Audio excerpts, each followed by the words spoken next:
Trump represents the people. The only one in America who has anything at all that can be construed as the people's popular mandate to rule is Donald Trump.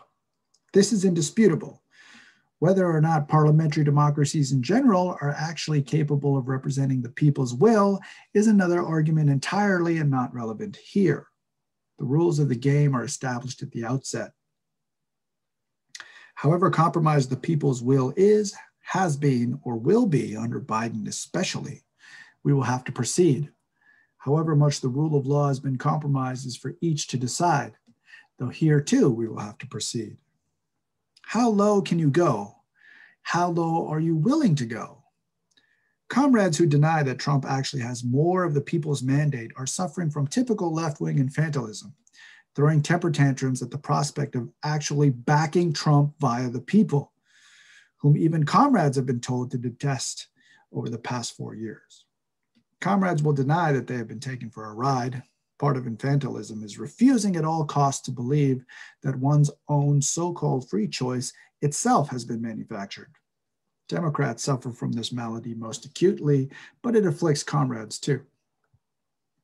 Enough of that. What is going on now is clearly a power play. The Republican Party is realizing, albeit rather slowly, that they have been hustled badly, as one side of the inter-imperial civil war within the capitalist ruling class of America has shifted immensely, titanically, in favor of the Democrats. If one wants to cling to the idea that Trump, in fact, hustled the people who were too dumb to know any better, I do not support this sentiment, then the Democrats were, in fact, all too happy to let him do it. The Dems had no interest in appealing to the people in any capacity. They instead pitched their tents in the backyards of their donors, including Silicon Valley and Wall Street. In the run-up to the 2020 election, the Dems sold out the people to a vicious and irreversible degree. One begins to feel how much the DNC actually, truly despises, I mean loathes, the people. At least granting that they have a type of power, if duped correctly to forward one's political agenda, affords the people some manner of respect and recognition. It is beyond dispute that Trump is willing to bestow on the people at least this minimal level of dignity. After the people's power is a check to the flagrant crimes of capital, all that remains is the rule of law.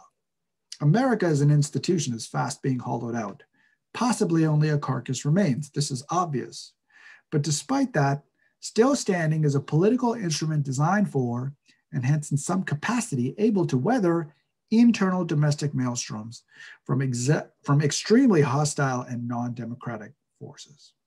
Mitch McConnell's statement that the Constitution gives no role in this process to wealthy media corporations, and that the projections and commentary of the press do not get veto power over the legal rights of any citizen, including the President of the United States, is telling here.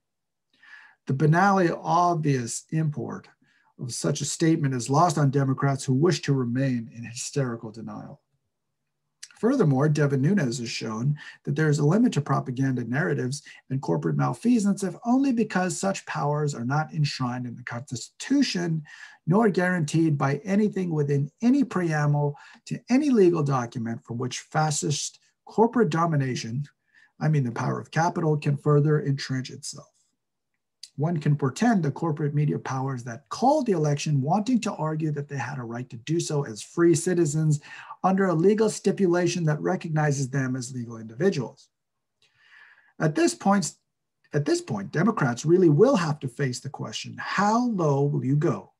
Or perhaps Democrats will simply ignore the stakes so long as Trump isn't in the White House.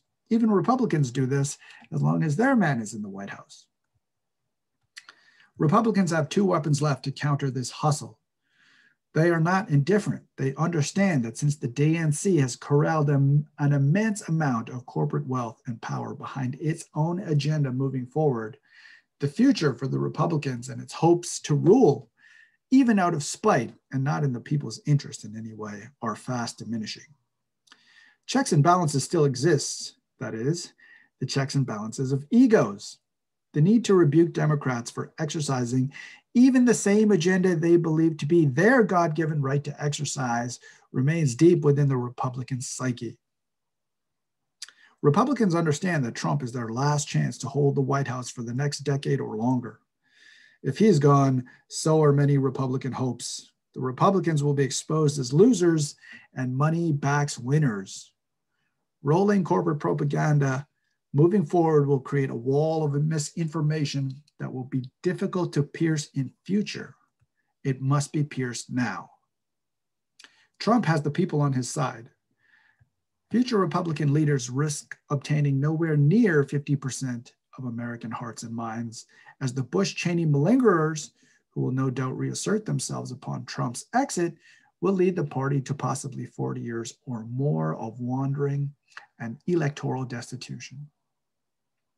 The people who support Trump will never again fall in line with the Bush-Cheney neocon, more wars, especially without an intense and immediate propaganda barrage at quick and easy Republican disposal.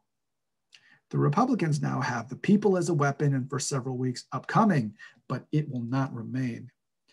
The only other weapon Republicans can wield is the rule of law.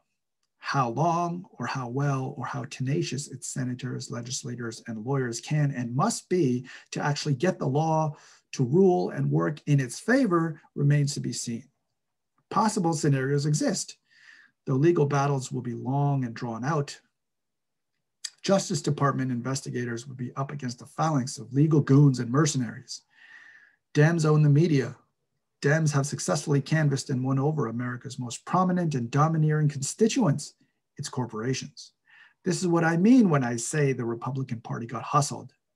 Dems spent, meaning Dems received, double what the Republicans spent or received for election 2020. The fact that Trump kept it close despite this mother of all contingencies is an astonishing testament to the power of the people to act as a check to the power of capital. For this reason alone, and via the people, Trump deserves a place in the hearts and minds of all comrades engaged in struggle against the power of capital. Despite spending massively more, Dems spent $6.9 billion to the Republicans' $3.8 billion.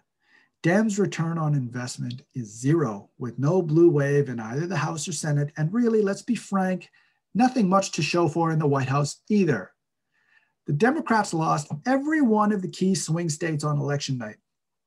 Sleepy Joe and the Democrats could have viably hoped to have fraud put them over the top in one or possibly two of the swing states. George W.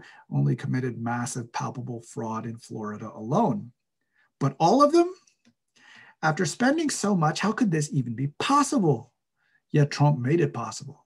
And when corporate thugs spend so much money, they are, like any Kyle or Karen, perfectly entitled to what they bought and paid for.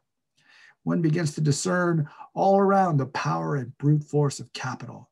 An awesome sense of entitlement has saturated the news outlets and airwaves since election night. The push to make Biden winner at all costs is the push to insist that one's defective product is in fact not so bad after all. The election isn't over. In the coming weeks, the Republicans will wise up to the fact that they have two weapons left in the battle to assert their right to control the political agenda of the imperial empire. They have the law and they have the people. If Trump exits, they will have only the law to be further hollowed out and eviscerated by corporate lawyers for many decades to come. William Barr, I believe, understands this scenario very well, if only as a threat to law and order. If he has fortitude and gumption to push hard and aggressively enough immediately, the tide can certainly turn. The possibility of Trump regaining the White House remains real. The people and the law pushed to its maximum efficacy together by self-interested and equally craven Republican scumbags can defeat a neoliberal, corporatist, and globalist agenda. For this reason alone, Trump is a beacon of hope. He deserves the full support of anyone who sides with the people and or the law against the onslaught of capital.